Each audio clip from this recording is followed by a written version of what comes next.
Naine, keda siin näete? Ema, töökas inimene, kes tegi mitut tööd, et ots otsaga kokku tulla, on surnud. Ja mees, keda peetakse väidetavalt vastutavaks, kui ta on süüdi, võiks saada mitte millegi muu kui koletise tiitli. Kevin Marek. Võimude sõnul piinas see mees seda naist tundide kaupa oma kodus Chicago lähedal rünnakus, mis väidetavalt salvestati. Ja nüüd saame teada, et see polnud esimene kord, kui see väidetav tapja olevat sel aastal seda ohvrit vigastanud. See on On The Case, mida esitleb Law and Crime. Mina olen Chris Stewart.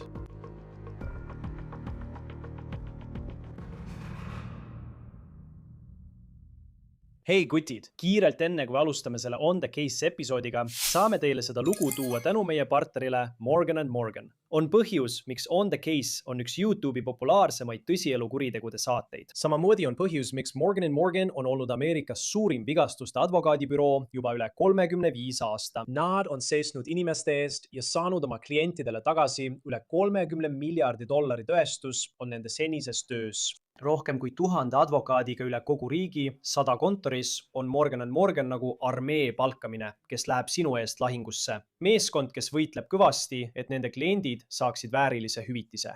Kõik advokaadibürood ei ole ühesugused. Kui valid vale advokaadibüroo, võid kaotada juba enne alustamist. Kui saad kunagi vigastada, võid pöörduda Morgan & Morgani poole ning mendetasu tuleb maksta ainult siis, kui võidad. Lisateabe saamiseks saad minna aadressile forthepeople.com/calledcreepsotc. Võid klõpsata all oleval lingil või skännida oma ekraanil olevat QR-koodi. Enne kui alustame, tahan anda sulle tugeva hoiatuse selle loo kohta.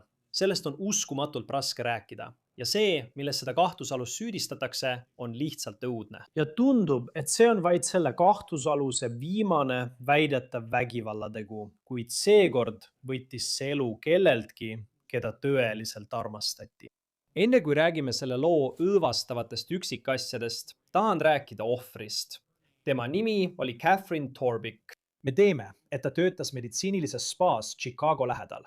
Tema töökaaslased postitasid selle austusavalduse sotsiaalmeediasse, kui uudis tema surmast avalikuks sai. Osaliselt öeldi seal, selle lühikese aja jooksul, mil ta meiega oli, sai temast osa meie õestkonnast. Ta tõi meie töökeskkonda soojust, energiat ja siirast hoolivust. Ta armastas olla selle meeskonna osa ja meile meeldis, et ta siin oli.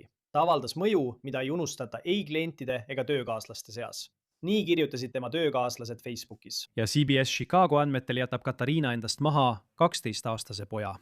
Samuti öeldakse, et ta töötas mitmel töökohal, et ots otsaga kokku tulla. Ta oli ka selle mehe väidetava perevägivalla üle elanud, kelle kohta prokurörid ütlevad, et ta võttis temalt elu. Ja see mees oli keegi, kellega ta väidetavalt oli suhtes umbes 10 aastat. 30. aprillil läheme tagasi sellesse kohutavasse päeva Schaumburgis, Illinoisis. See on kohe Chicago lähedal. Võimud reageerisid umbes kell 21:20 õhtul. See oli Katariina Torbicku heaolu kontroll. Helistaja ütles, et nad polnud temast midagi kuulnud ja olid mures. Kui politsei majja sisenes, ütlesid nad, et leidsid ta.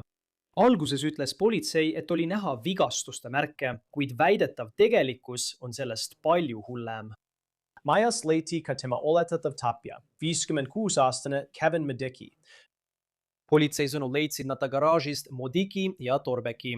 Nad olid väidetavalt umbes 10 aastat koos olnud, kuid läksid eelmisel kuul lahku, nagu teatab CBS Chicago. Politsei sõnul tegid nad selle kohutava avastuse just siis. Kevin Modicki süütes oli täitmata vahistamismäärus seoses raskendatud perevägivalla süüdistusega. Ja see oli seotud sellega, mida ta väidetavalt tegi Katariina Torbickule vaid paar kuud tagasi. Väidetavalt viis Modicki ta märtsis haiglasse.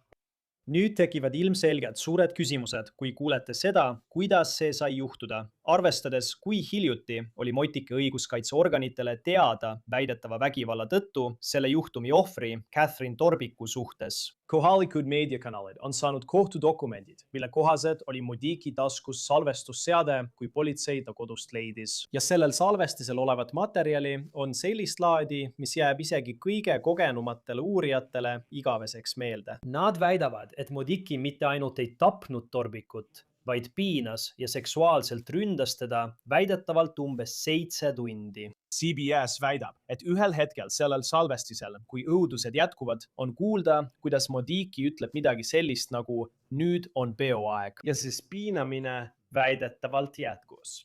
Nüüd väidavad korrakaitsjad, et salvestus algas umbes kell 2 öösel ja kestis umbes kella 9:30 hommikul. WGN tiitab, et selle salvestise viimased 4 minutit jäädvustasid väidetavalt, kuidas Torbik kägistati surnuks. Prokurörid ütlevad ka, et on kuulda modikid. Enne kui räägime sellest, mida ta veel ütles nendel kohutavatel hetkedel enne Catherine Torbiku surma, peame rääkima tema väidetavalt vägivaldsest minevikust. Jah, me avame peagi. Suur avamine toimub jaanuari lõpus või veebruari alguses. Jälgige täpset kuupäeva. See on video, mille leidsime YouTube'is, kus Kevin Modicki oli 2013 aastal ühe spa suurel avamisel.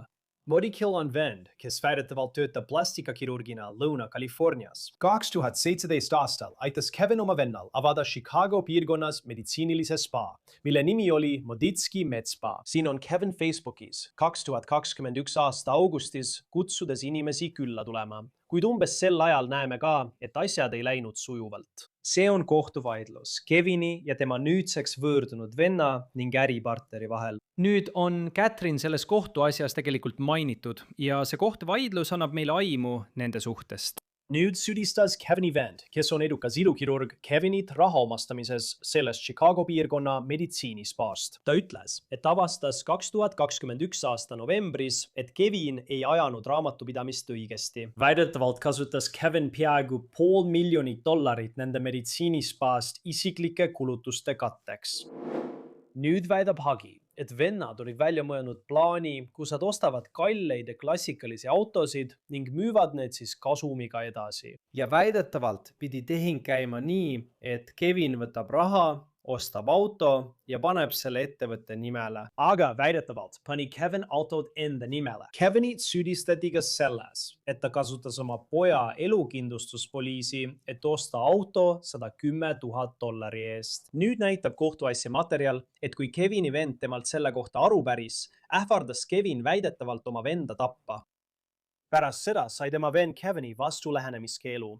Samuti vallandati Kevin selle Chicago piirkonna ilukliiniku juhataja kohalt, mis näib olevat suletud umbes 2022 aastal. Nüüd, siin mainitakse kohtuasjas ka Catherine'i. Väidetavalt oli Catherine kohal, kui Kevin tegi ühe neist kahtlastest autotehingutest. Ühel korral sõitsid nad kohtuasja kohaselt 2021 aasta veebruaris Brownsville'i, Texasesse, et osta auto rohkem kui $80,000 eest. Seejärel mainitakse, et Catherine andis selles kohtuasjas tegelikult tunnistusi ning ta väitis, et Kevin ostis need kallid autod oma enda vahenditega, nagu Kevin ise ütles, ja autod olid tema nimel. Ta ütles, et Kevin tundus olevat pettunud, kui tema vend ei saatnud talle raha. Cohus tegi otsuse Kevini venna kasuks, kuid tundub, et Kevin kaebas selle otsuse edasi veel sellel aastal. Nüüd, aastaid hiljem, pärast 2021 aastat, kui Kevin Modicki rahaline olukord näis käest ära minevat, süüdistatakse teda nüüd Catherine Torbiku tapmises.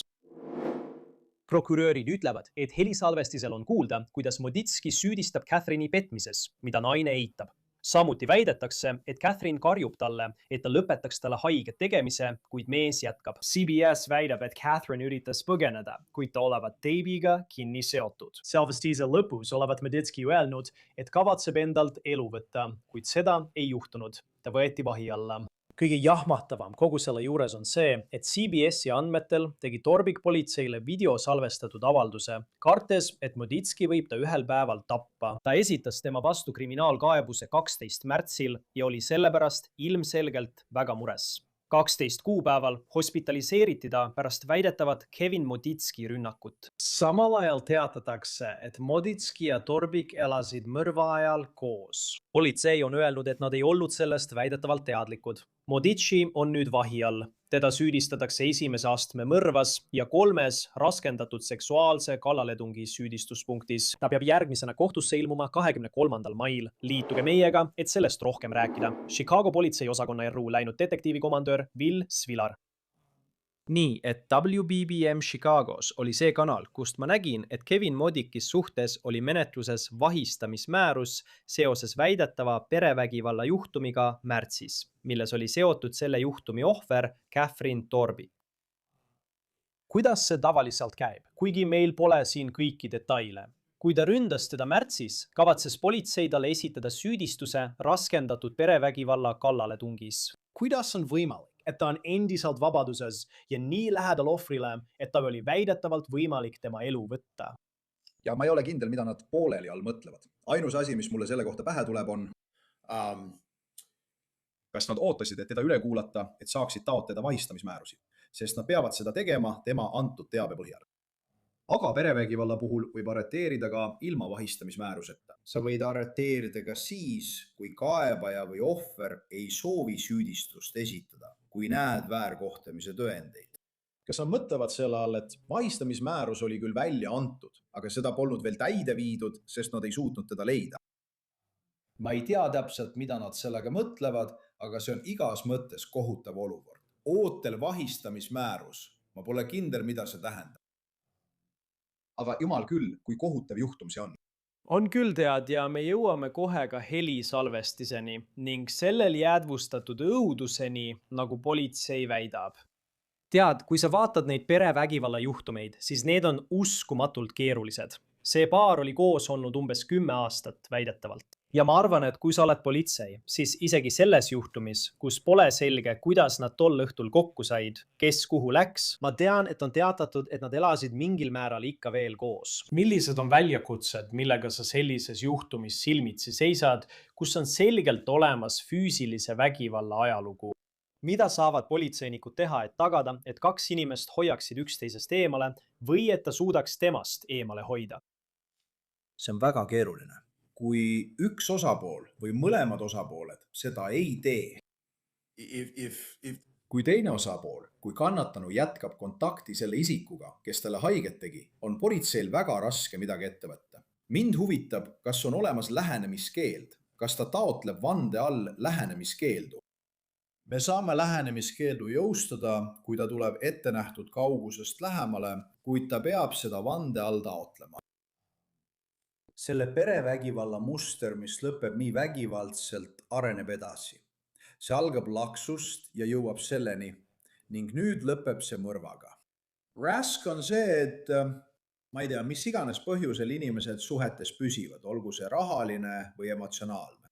Ma ei tea neid põhjuseid, aga suurim takistus, mida me esimese rea politseinikena näeme, on see, et isegi kui on olemas lähenemiskeeld, ei hoia nad mõnikord üksteisest eemale, mis iganes põhjus.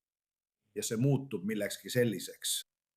Ja kahjuks oleme näinud nii palju perevägivalla juhtumeid, kus see lihtsalt ei kulge sirgjooneliselt. Tead, seal on tõusud ja mõõnad ja politseil võib olla tõesti raske proovida teha kõike, mida nad saavad, tead, sellistes olukordades. Liigume selle helisalvestise juurde, mis on täiesti õudne. Ja sina kui keegi, kes on oma karjääri jooksul uurinud palju mõrvu Chicago piirkonnas, lihtsalt tead, ma olin lihtsalt nii jahmunud, kui lugesin selle loo üksikasju. Noh, ma mõtlen, kui tavaline, tegelikult see pole vist parim viis seda öelda. Aga lihtsalt, mis oli sinu reaktsioon, kui kuulsid neist 7 tunnist, mille ta väidetavalt selle mehe käe all läbi elas? Ainus, millele ma mõelda suudan, on see hirm ja õud ning lihtsalt täielik. See, mida see tüdruk 7 tundi läbi elas. Ja kas ta salvestas seda meelega? Ma mõtlen, see on lihtsalt haige.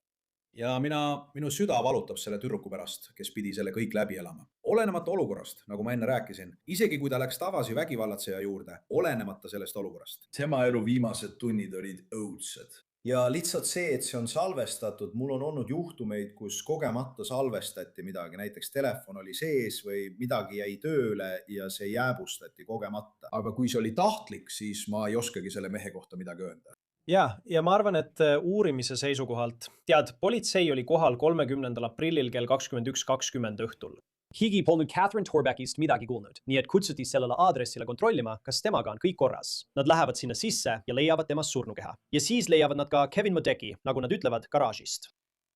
Kuidas sa, nii et sul on need 2 inimest, ilmselt selleks hetkeks oled sa juba aru saanud, et teda süüdistatakse tema elu võtmises. Mis sa siis edasi teed, kui püüad seda kõike kokku panna? Ma mõtlen, et nüüd on sul olemas see, nii õudne kui see ka pole, see helisalvestis, mis võib olla väga tugev tõend selle juhtumi lahendamisel.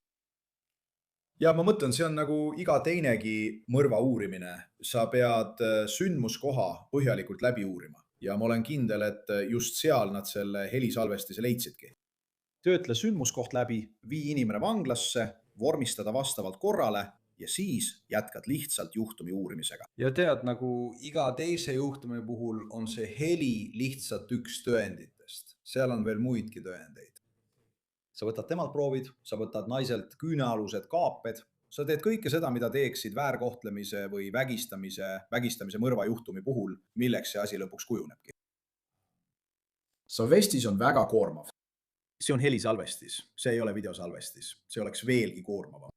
Aga on ka vaid üks osa uurimisest. Seda tuleb korralikult töödelda. See peab läbima kohtuekspertiisi ja siis tuleb sul oma juhtum üles ehitada nagu iga teise mõrvajuhtumi puhul.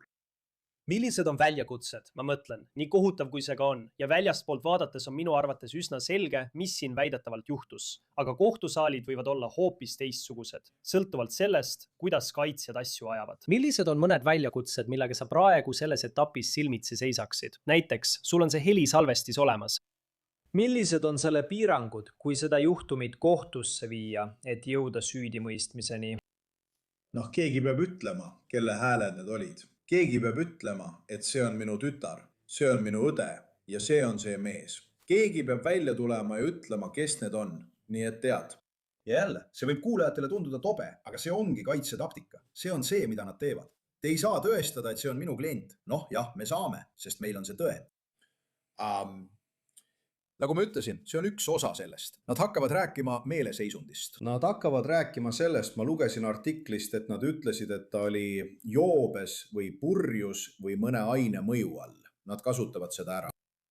Nad hakkavad väitma, et tead küll, nad ei olnud õiges vaimses seisundis. Need on kõik kaitseargumendid, mida nad võivad kasutada. Edu sellega. Sest kui prokurörina saad näidata aastate pikkust väärkohtamise mustrit, siis arvan, et tal saab olema suur probleem. Ja sellega, isegi kui nad üritaksid väita, et okei, tema otsustusvõime oli häiritud, siis ma ei tea, mis vaimse tervise argument siin üldse olla võiks. Aga arvestades, kuidas Illinoisis asjad käivad, kus surmanuhtlust ei määrata, siis kuidas see kõik üldse võiks leevendada midagi, mida sellel helisalvestisel kuulda võib olla? Tead, ja sul on õigus. Me peaksime sellistes juhtumites surmanuhtlust rakendama. Ma tean, et paljud inimesed on selle vastu. Ja tead, sa ei taha hukata kedagi, kes võib-olla on süütu või midagi sellist. Aga kui see ei ole juhtum, kus surmanuhtlust rakendada, siis ma ei tea, mis veel oleks. Prokurörina tahaksin ma seda juhtumit menetleda. Tundub, et tõendid on ülekaalukad. See ei aita seda tüdrukut. See ei aita tema perekonda. Aga ma mõtlen, et selles olukorras saavad nad hakkama. Ja jälle, mis teda üldse heidutaks? Saada inimest. Eluaegne vangistus. Ma mõtlen, see ongi see asi, et sul on see inimene ja siis, kui me natuke tema minevikku uurisime, siis tundub, et tal oli mingil hetkel elus vähemalt palju raha. Aga viimase 5 aasta jooksul, ma mõtlen, see on lihtsalt nii erinev sellest inimesest, keda sa näed sellel arreteerimisfotol. Kui palju selle juhtumi uurimisel loeb nende 2 inimese suhte ajalugu võrreldes, tõelise tõega? Lõppkokkuvõttes on sul see, mis iganes juhtus nende 7 tunni jooksul, mida me kuuleme sellel helisalvestisel 30. aprillil. Kui sa räägid meie seisukohast, politsei seisukohast, uurijate seisukohast, siis see ei oma üldse tähtsust.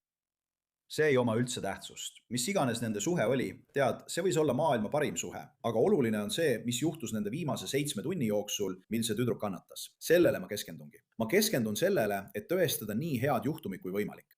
Ja kui sa räägid prokuratuurist, kes peab mitte ainult oma juhtumit esitama, vaid ka mõtlema sellele, mida kaitse kavatseb teha.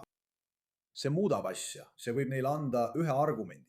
Ma mõtlen, et antud juhul ma ei näe, millist argumenti nad üldse saaksid tuua, sõltumata selle suhte asjaoludest.